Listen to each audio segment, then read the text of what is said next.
Assalamualaikum warahmatullahi wabarakatuh. Nah, ini cukup unik ya. Ada pertanyaan yang harus saya jawab dan wajib. Mungkin bisa membantu rekan-rekan yang mungkin ingin bertanya tetapi malu atau gimana? Saya kurang paham. Oke, tanpa banyak basa-basi, yang pertama ada pertanyaan Kang Doni, apakah betul ketika misalkan andai saja saya bergabung dan 1 tahun atau 2 tahun ke depan saya berhasil menjalankan bisnis di PT BES ini, dibantu Kang Doni, dibantu rekan-rekan, atau merapat dengan support system dari kantor. Ketika saya berhasil, intinya ketika saya berhasil dan ketika itu juga saya meninggal dunia, apakah betul ahli waris yang akan merasakan hasilnya, atau mungkin seperti adik saya atau keponakan saya ataupun anaknya, atau apalagi anak ya, maupun istri. Yang terpenting adalah ahli warisnya di awal itu siapa.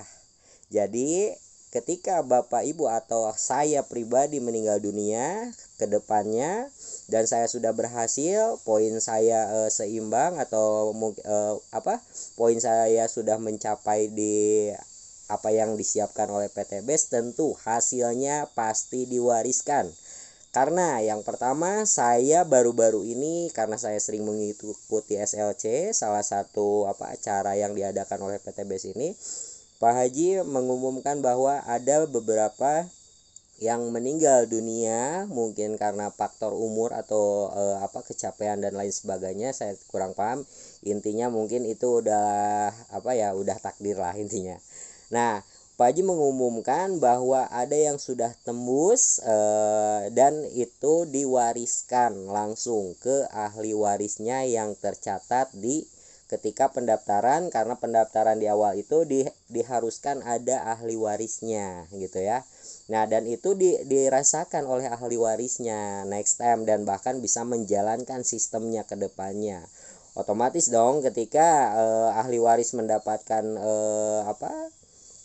yang diwariskan dari yang menjalankan bisnis tadinya tersebut gitu kan, beliau yang mendapatkan hasilnya, otomatis pasti beliau juga ingin menjalankan bisnisnya, mau nggak mau, dan karena memang merasakannya pun lumayan kan, tahu-tahu udah dapat warisan aja.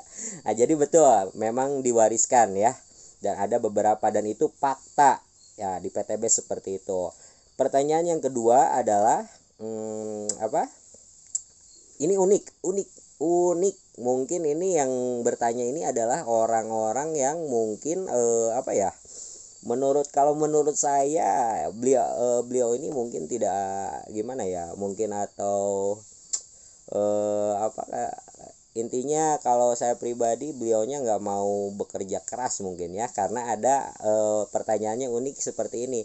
Kang Noni ngapain capek-capek, saya aja kalau satu bidang ya satu bidang aja gitu kan, terus dilakonin gitu. Saya tanya udah berapa tahun Akang gitu kan, dan lain sebagainya. Ternyata udah cukup lama beliau, tapi nggak akan saya sebutin udah berapa ininya ya. Nah, jadi beliau ini berpikirnya uang itu tidak dibawa mati, Kang. Karena saya memberikan edukasi tentang bisnis PT BES ini memang di luar nalar bagi orang yang belum pernah melihatnya, ya. Itu apalagi untuk orang-orang yang tidak pernah merasakan melihat uang mungkin ya, dan lain sebagainya. Tetapi ingat ya kawan-kawan, mindset itu harus besar, keinginan itu harus besar, karena Allah itu memberikan apa yang kita pikirkan, apa yang kita inginkan. Kalaupun tidak mencapai, minimal ada di bawahnya sedikit ya, dan itu saya rasakan. Oke, saya jawab dulu pertanyaan yang tadi. Harta tidak dibawa mati. Betul Kang, harta tidak dibawa mati. Tetapi ingat, ketika Anda tidak punya uang, Anda tidak akan pernah bisa membantu sesama, bahkan untuk mencukupi hidup Anda sendiri. Betul? Yang kedua, harta itu akan dibawa mati. Yang saya tahu, yang saya paham mungkin dari guru-guru saya, makanya para founder di PT BES ini ada yang sudah mencapai puluhan miliar itu ya, pendapatannya itu.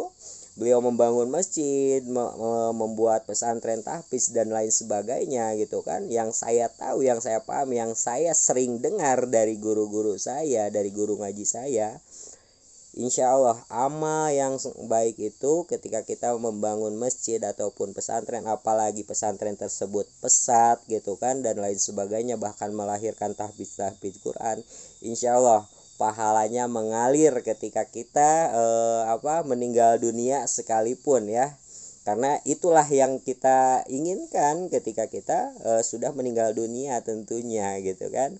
Pahala yang akan kita dapat itu mengalir kalaupun kita sudah meninggal dunia.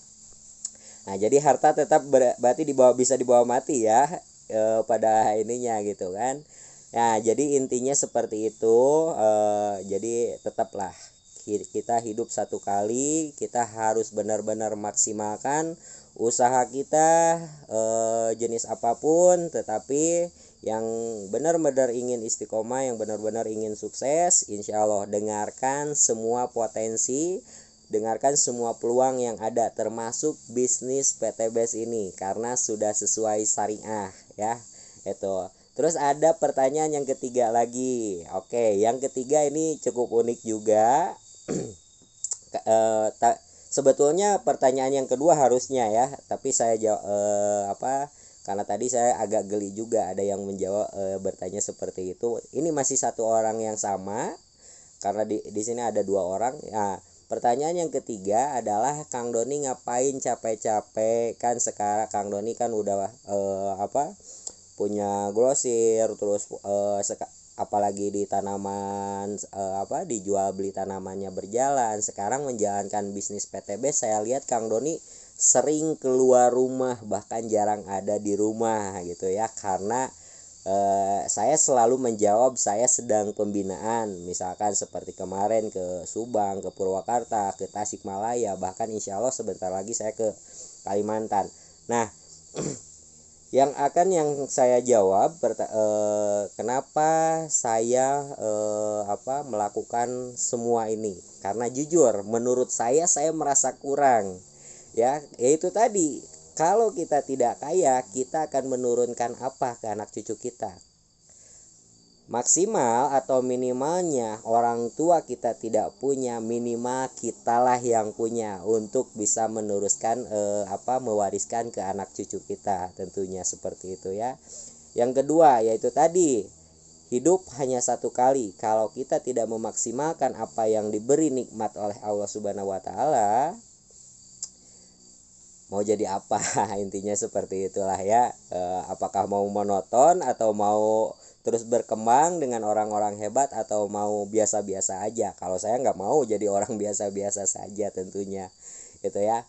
Nah itu sedikit ini ya pertanyaan, insya Allah udah saya jawab. Mudah-mudahan ini bisa memberikan jawabannya cukup puas ya. Kalaupun tidak, mungkin bisa ke nomor 088102331378. Kita ngobrol, kita ngopi di darat pun jadi. Oke, terima kasih. Assalamualaikum warahmatullahi wabarakatuh.